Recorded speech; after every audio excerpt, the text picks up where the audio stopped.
Bienvenidas y bienvenidos a una sesión más de la estrategia Aprende en Casa 2. Es un placer poder estar con ustedes. Mi nombre es Lizeth Díaz y les saludo con mucho gusto. Aprovecho para recomendarles que combinen sus hábitos de estudio con buenos hábitos de higiene y alimentación y que dentro de lo posible recuerden realizar algún tipo de actividad física. Recuerden que la salud, como el conocimiento, es una tarea en la que colaboramos todos. Esta sesión, como titular reseñas, trabajaremos el aprendizaje esperado, participa en la presentación pública de libros y en específico abordaremos cómo construir títulos para reseñas. Los materiales que vamos a necesitar para esta sesión son su cuaderno, lápiz o pluma para que puedan tomar notas, su libro de lengua materna. En la medida de lo posible, tengan estos materiales a la mano. Recordemos que todo lo que repasemos en esta sesión es para reforzar su conocimiento, así que les recomiendo llevar un registro de las dudas, inquietudes o dificultades que surjan al resolver los planteamientos de esta sesión. Muchas de estas las podrán resolver al momento de consultar su libro de texto y revisar sus apuntes. Para iniciar, les pido que imaginen que están de visita en una biblioteca y frente a ustedes hay una gran variedad de títulos que pueden consultar. ¿En qué se fijarían primero? O dicho de otra manera, ¿qué elementos consideran que serían los primeros que tomarían en cuenta para elegir un texto? Como lectora, les comparto que uno de los primeros elementos que considero para que un libro me interese es el título. Por ejemplo, entre estos dos libros, ¿cuál elegirían basados en el título? Si les gustan los libros de terror, probablemente elegirían el primero, vampirismo y otros cuentos. Pero si se inclinan un poco más por la temática de amor, probablemente el segundo título sería el que más les atrajera, La urna y otras historias de amor. Como pueden observar, los títulos son elementos esenciales dentro del texto, pues se podría decir que son el primer acercamiento que el lector tendrá con la obra. Un buen título atrae al lector y lo orienta sobre el contenido del texto. De ahí la importancia de poner atención a cómo titulamos aquello que escribimos. Ya que en esta sesión trabajaremos cómo construir títulos para reseñas, los invito a reflexionar los siguientes aspectos.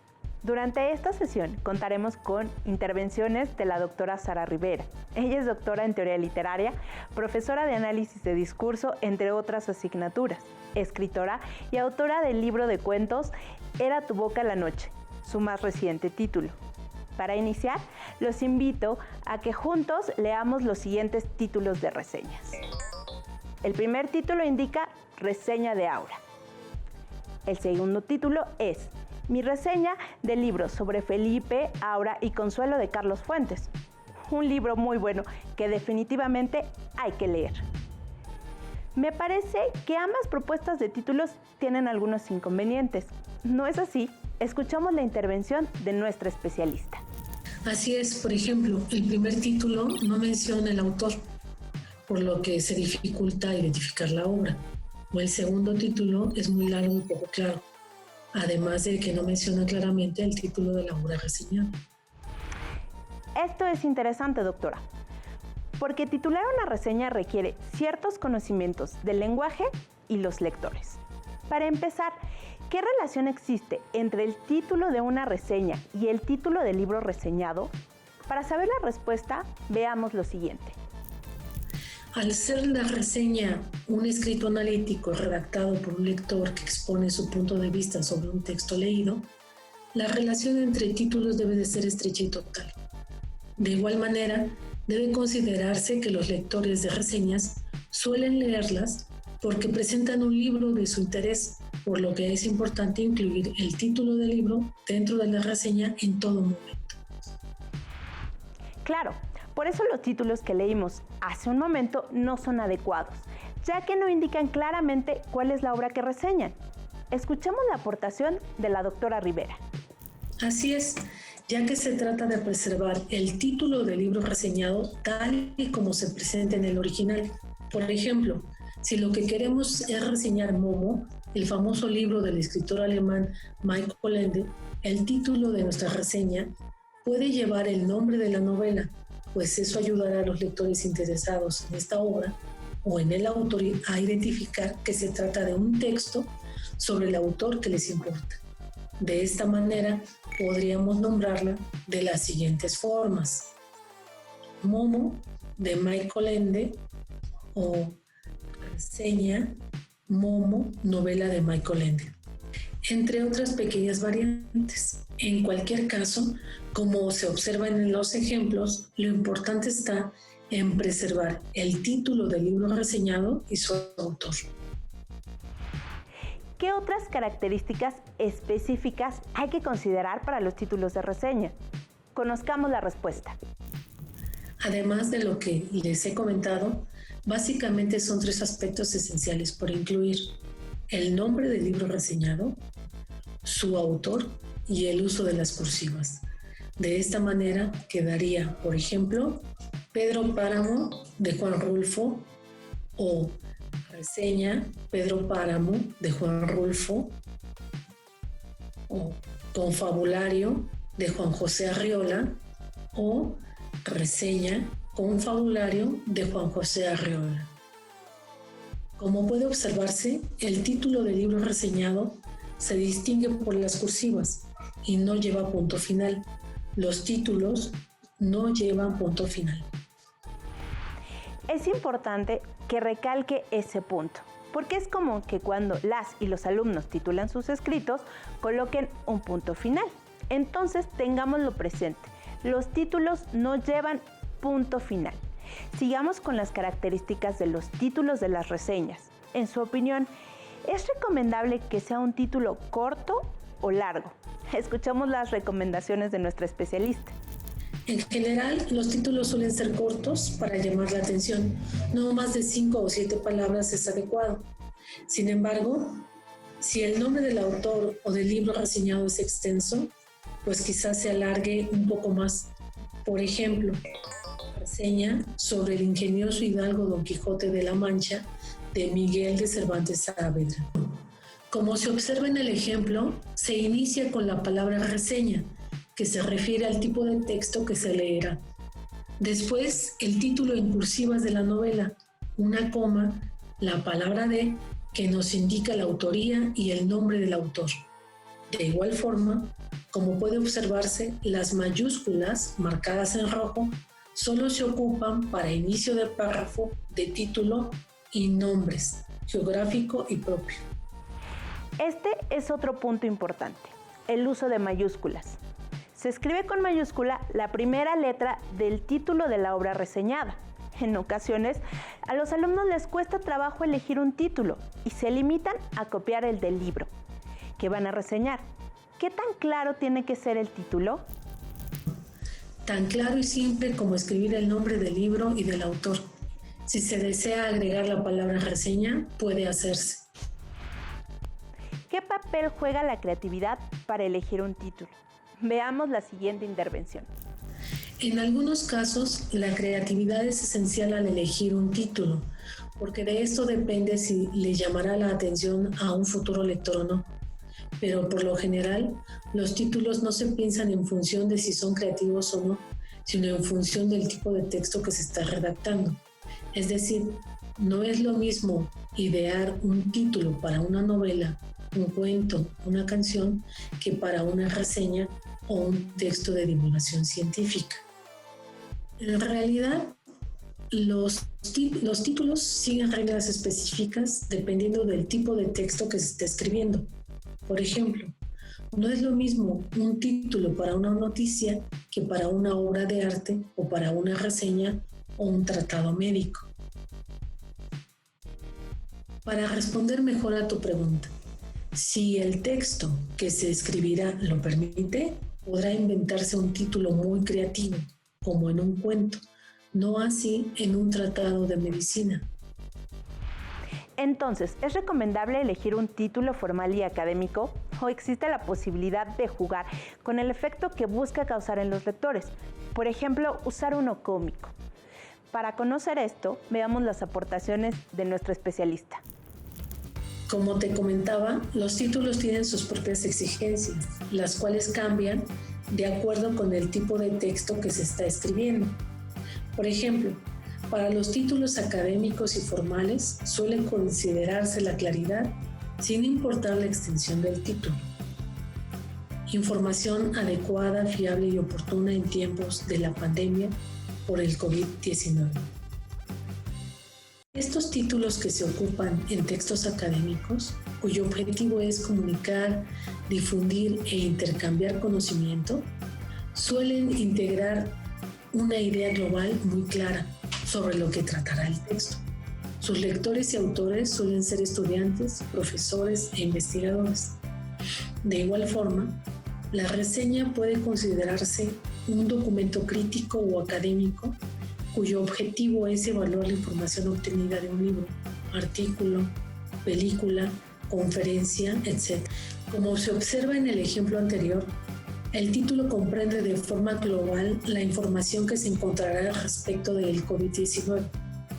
En cuanto a los títulos no académicos, como los que se emplean en los cuentos y las novelas, estos pueden ser más creativos que los anteriores.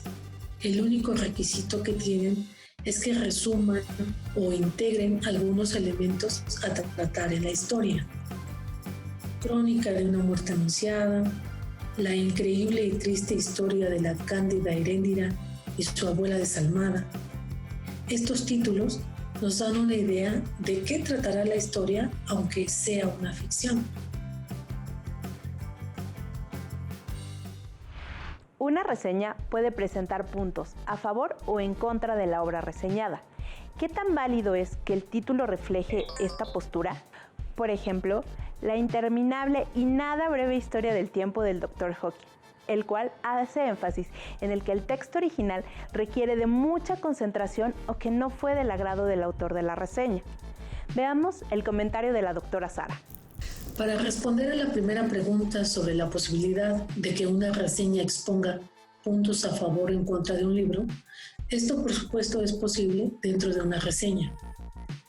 En cuanto a la segunda pregunta, sobre presentar un título desde el cual se presente la postura del reseñista, pienso que en realidad, si yo leo el título, no creo posible pensar en encontrarme con una reseña, sino con un ensayo o quizá con un texto híbrido, pues los títulos de las reseñas suelen presentar el nombre de la obra y al autor simplemente. ¿Qué tanto los títulos deben reflejar la opinión del escritor de la reseña? Escuchamos la opinión de nuestra especialista. En mi opinión, poco o nada. Lo relevante está en que se exponga la obra del autor y al autor por reseñar. Generar otro tipo de títulos, desde mi punto de vista, creará textos híbridos o ambiguos que no son los usuales para las reseñas, o a menos que sea una reseña artificiosa. También le preguntamos a nuestra especialista si se podía usar una frase del texto original para nombrar nuestra reseña. Esta fue su respuesta. Sí, claro que sí. Y la mejor frase es el título de la obra. La tecnología nos ha acercado a las reseñas digitales o los llamados booktubers. Le preguntamos a la doctora si esto impacta en el grado de formalidad usado en un título. Conozcamos su respuesta. Los títulos de los libros reseñados en esta modalidad suelen preservarse tal cual como en los textos escritos. Los siguientes ejemplos pertenecen a obras reseñadas por booktubers. La lección de Ogos, reseña. Somos booktubers, el niño con el pijama de rayas. Descubre el libro de la filosofía en profundidad, reseña. Como se observa, incluso con las nuevas tecnologías, se preserva el título del libro y puede o no venir el nombre del autor. De igual forma, se incluye la palabra reseña, y cuando no se hace es porque queda asumido por el espectador y ya se está dentro de un video que reseña, como en el segundo caso.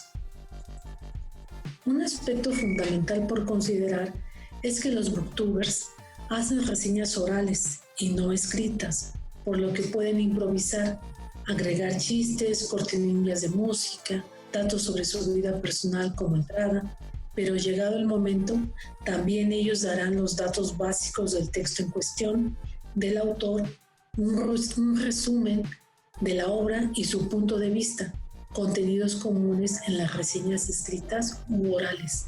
En los libros de literatura, las reseñas normalmente son analíticas.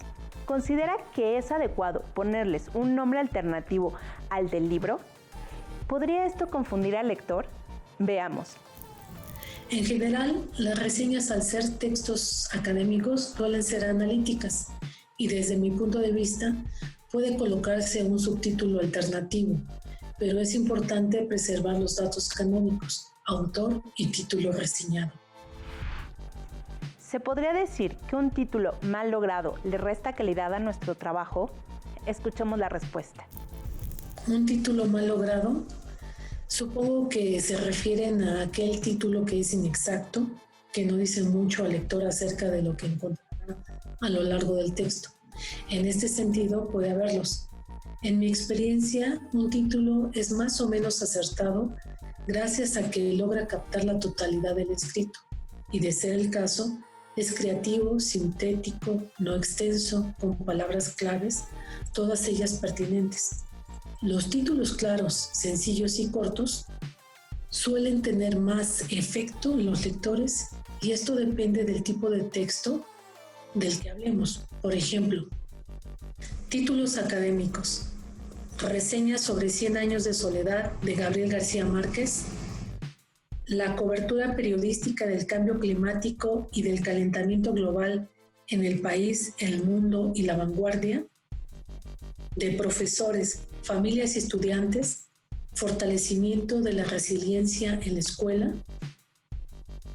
De títulos literarios. La muerte de Artemio Cruz. Cuentos completos de terror, locura y muerte. La vida es sueño.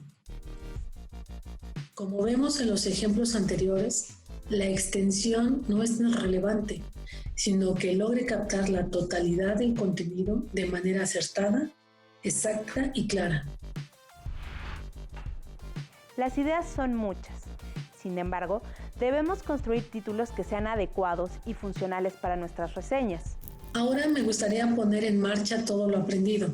Les propongo el siguiente reto a las alumnas y alumnos. Leamos juntos la siguiente reseña. Charles Darwin, en 1859, publicó su obra El origen de las especies. El texto del naturalista inglés, sin duda, fue revolucionario. Su idea sobre la evolución marcó un hito en la historia de la ciencia. Darwin entendió cómo los individuos más fuertes se adaptan al entorno y sobreviven generando la evolución de las especies. La teoría fue tan significativa que se considera la base de la biología moderna. A pesar de que el texto no tiene la rigurosidad de los laboratorios modernos, las ideas son precisas y con argumentación contundente. El viaje de Darwin a los Galápagos demuestra una aguda observación del entorno, dudas y respuestas que se abordan por medio del método científico. El aporte es tal que 150 años después, los científicos siguen abonando información que permite reforzar su hipótesis. Si bien en su momento fue controversial, modificó paradigmas y su vigencia es incuestionable. Gracias, maestra Lisette. Ahora busquemos un título que sea adecuado para la reseña. Podemos considerar algunas opciones. A. El origen de las especies, Charles Darwin. B. El origen de las especies de Charles Darwin. C. Darwin y el origen de las especies, una observación constante. D. Reseña El origen de las especies de Charles Darwin. Las opciones son variadas, pero a partir de lo que nos explicó nuestra especialista, lo primero que debemos considerar es el título de la obra reseñada y su autor. Aunque parece ser que todas las opciones tienen estos elementos. ¿Qué piensan de la respuesta A? ¿Creen que sea la correcta? No, la respuesta no es adecuada, porque el título de la obra no está en cursiva. Además, tiene punto final. Continuemos. En contraste, observen la opción B. En este caso, sí se conserva el uso de las cursivas para el título, se indica el autor y no lleva punto final. Analicemos la opción C. Esta no es adecuada, porque no respeta el uso de mayúsculas ni cursivas para el título de la obra, por lo que no se distingue que dentro de ese título hay otro. Además, sugiere que se trata de un análisis más que una reseña. En cambio, la última opción, el inciso D, indica claramente que se trata de una reseña. Por lo tanto, esta opción también es adecuada. ¿Cómo les fue con las respuestas, alumnas y alumnos? ¿Coincidieron con nuestro análisis? Ya estamos llegando al final de la sesión. Los apuntes que realizaron en su cuaderno les servirán siempre que trabajen contenidos relacionados con este aprendizaje esperado, así es que ténganlos a la mano. Y antes de despedirnos, les propongo que lleven a cabo un reto. Tomen 5 títulos de obras que hayan estudiado en la clase de lengua materna, de una biblioteca digital o de los libros que tengan en casa y piensen cómo titularían una reseña sobre cada uno de ellos. Recuerden todo lo que aquí platicamos para que su título sea más claro y útil para sus lectores. Y les recuerdo que para resolver dudas y ampliar los conocimientos que presentamos durante esta sesión, pueden consultar en su libro de texto de lengua materna El aprendizaje esperado. Participa en la presentación pública de libros. Ubiquen la sección dedicada a construir títulos para reseñas y realicen las actividades que se presenten. Finalmente, veamos algunos consejos para ustedes, alumnas y alumnos, para asegurarse de que el título que escriban es adecuado para las reseñas. Únicamente que corroboren la escritura correcta del autor y de la obra, porque a veces son nombres complejos que deben quedar consignados de manera correcta. No cambiar el título de la obra y colocarlo siempre en cursivas. Confabulario, por ejemplo. Preservar el uso de mayúsculas y minúsculas para la correcta escritura del nombre propio del autor, personaje, lugar, etc. Por ejemplo, reseña sobre Aura de Carlos Fuentes, es decir, el nombre de la novela y el nombre del autor tienen mayúsculas iniciales. Desde aquí damos las gracias a la doctora Sara Rivera. Gracias por haber compartido un poco de su tiempo con los alumnos de primer grado de secundaria. Fue un placer haber contado con sus intervenciones. Un placer para mí también. Me despido de las alumnas y alumnos y espero haber contribuido con un granito de arena a su formación. Listo, terminamos, pero aún nos queda mucho por explorar y descubrir. Así es que nos vemos pronto aquí en Aprende en Casa 2. Hasta la próxima.